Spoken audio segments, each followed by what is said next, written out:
y'all, welcome back to my channel. In this video I'm just going to show you guys how I do my mango hair butter. In the last video I showed you guys how I made my hair oil, and this is actually what I'm pouring into the strainer right now. I got this strainer from off of Amazon, and that is also, I believe, linked in my last video, but if not, then I can just go ahead and link it in this one. So in my last video, I actually made 3 batches of the hair oils. 2 of them are just going to be used strictly for just the oil. And this one that I'm doing right here, it is going to be mixed in with my mango hair butter. Now, normally I probably wouldn't have used a little presser to strain my oils, but I was in a bit of a time crunch, so I just decided to use that to go ahead and get all the extra oils. Like I said, I'm using mango butter. For me, I kind of feel like mango butter is a little bit more lightweight than the shea butter. Shea butter can be very heavy on the hair, and given that me and my daughter have low porosity hair, I cannot say that word, it takes a lot for anything to penetrate our hair. So having something like that, having the shea butter way heavier on our hair, is just not good for us. So I decided instead of doing the shea butter, I wanted to do the mango butter. Now, if you've seen other videos when people are making the hair butters or the body butters, 9 times out of 10 they're doing the double boiling method, and it's actually what I'm doing in the pot next to me. I'm just cutting up the mango butter, getting it nice and not necessarily small, but in a decent size that it won't take forever for the butter to melt. And I'm just putting it in the pot, and I'm going to do the double boiling method. Now right here I'm just showing you guys what the mango butter looks like. It is a different color than the shea butter. This one has more of a white base to it than the shea butter.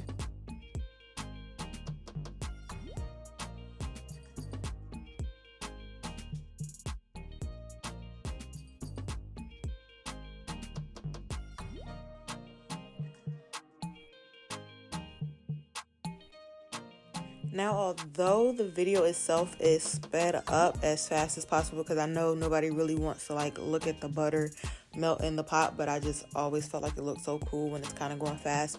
But even though the video is sped up, it really didn't take that long for the mango butter to melt. I feel like it took longer when I tried it with the shea butter, that took longer to melt. But as soon as the mango butter pretty much hit the bowl, it was melting immediately. I feel like because the mango butter is more lightweight, that just the properties within itself, that what it's made out of and everything, that's what cut down the melting time, rather than the shea butter is heavier, so it's having to cut through a lot to get it to melt to a nice, point.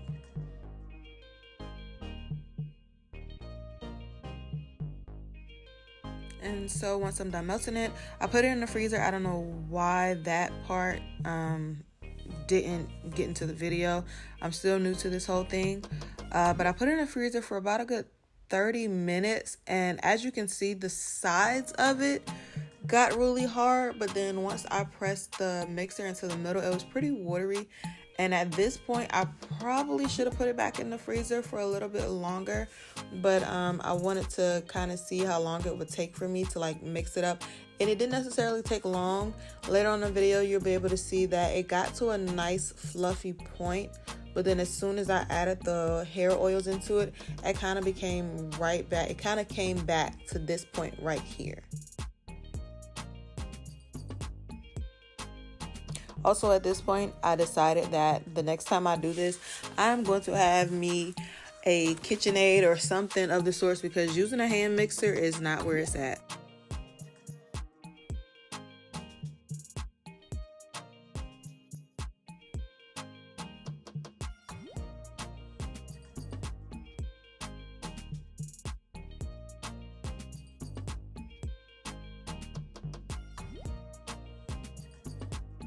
I decided that while I was doing this, the consistency that I wanted to go for was more like a marshmallow feel, rather than an icing feel.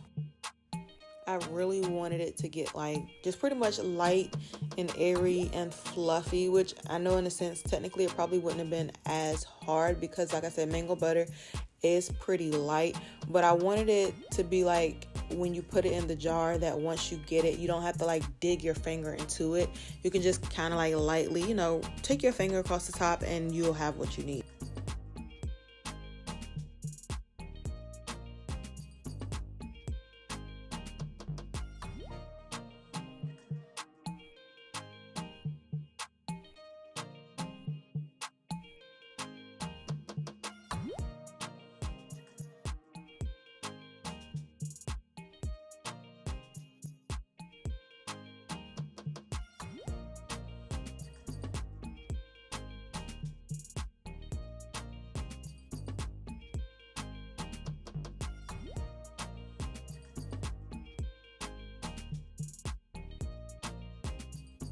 So right here, I decided to get another bowl because I thought that maybe if I got another bowl, that the mixing process would have gone a lot easier. But I later realized that it really wouldn't have made a difference. I also thought that putting it in a plastic bowl, the sound of the mixer hitting the bowl wouldn't be as loud because I was home doing this by myself. And y'all, I am so paranoid. But again, later I found out that that was not the case. It was still just as loud.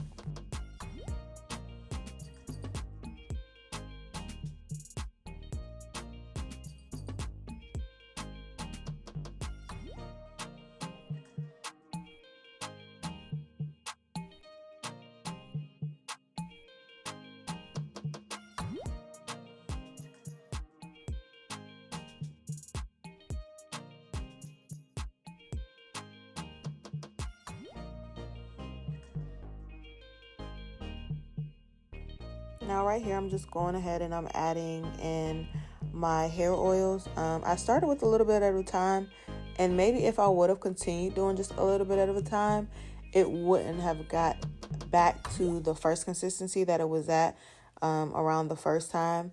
But I thought that it really wouldn't have made a difference.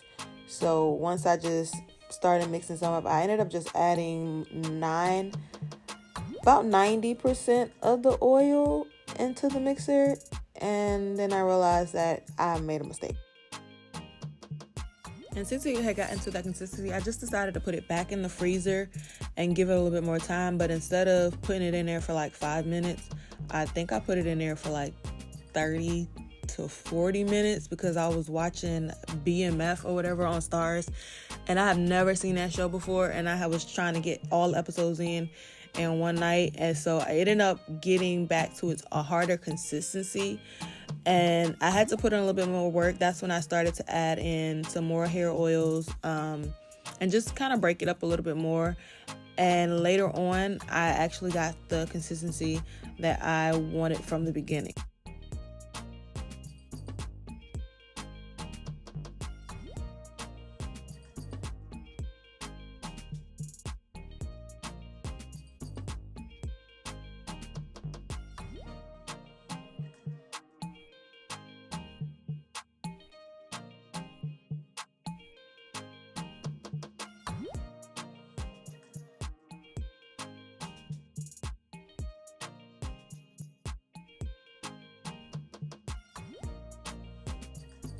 Y'all, doing this, I really wished I had the other mixer instead of the handheld mixer because this took longer than I would have liked for it to take. And because I have carpal tunnel and I suffer from tendonitis, I was just like, this mess is not for me. I definitely went already to Amazon or Walmart and put a different mixer in my cart.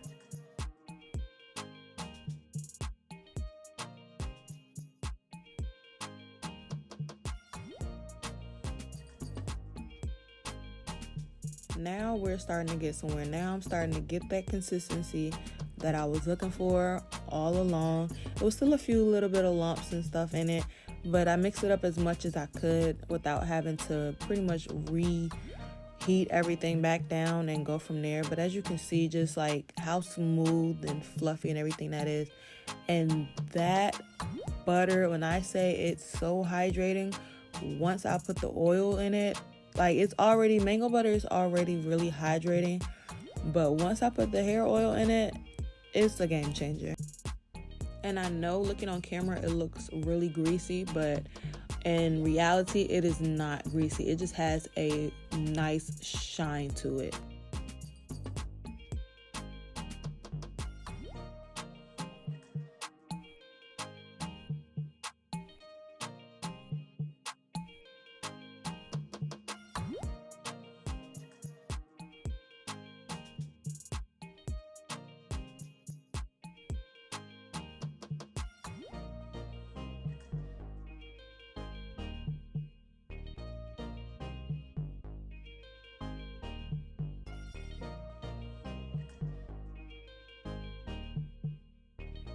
Even though it wasn't very hard to scoop and put it in there, I do think next time I'm probably just going to do the whole piping bag situation, and it'll probably create less of a mess than just scooping it and putting it in there and then trying to get all of the spaces and the gaps and stuff out of it.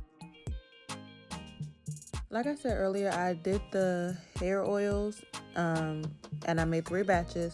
And as you can see, the bottles in the back are just what I put all of the 2 containers of hair oil in.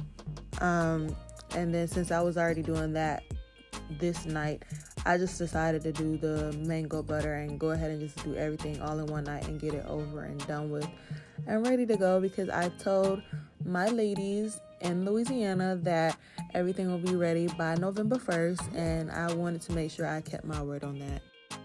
And right here, all I'm doing is I'm just cleaning up the areas. Like I said, doing the scooping method, I did get some on the outside and around the rim, and I just wanted to clean that up before I put the tops on them.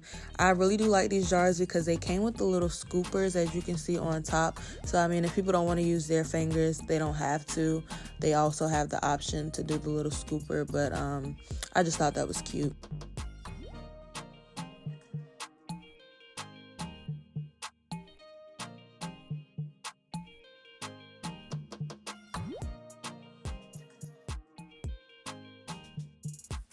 All right, y'all, so right here, excuse my elbow for being in the camera, I needed to redo my braids. Please don't talk about my braids, y'all. I do braids better on other people than I do on myself.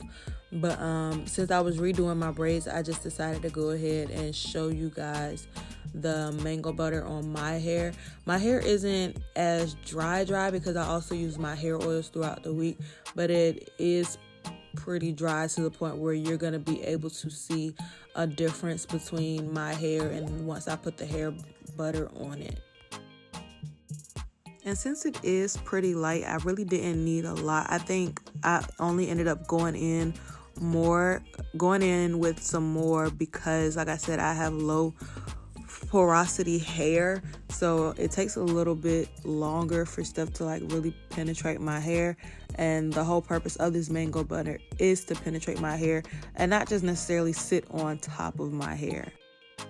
Now, with it having a white base, I do feel like it left a little bit of residue, but not a lot for me to be like, oh no, like I don't want to do this again. I felt like with the residue being there, it helped me to remember that I needed to work the mango butter in a little bit longer and really take the time to moisturize my hair. And as you can see, this butter, like my hair is so shiny once I continue to work it in a lot more. Thank you guys so much for watching. I hope you like this video. Comment and subscribe, and stay tuned for our next video. Bye.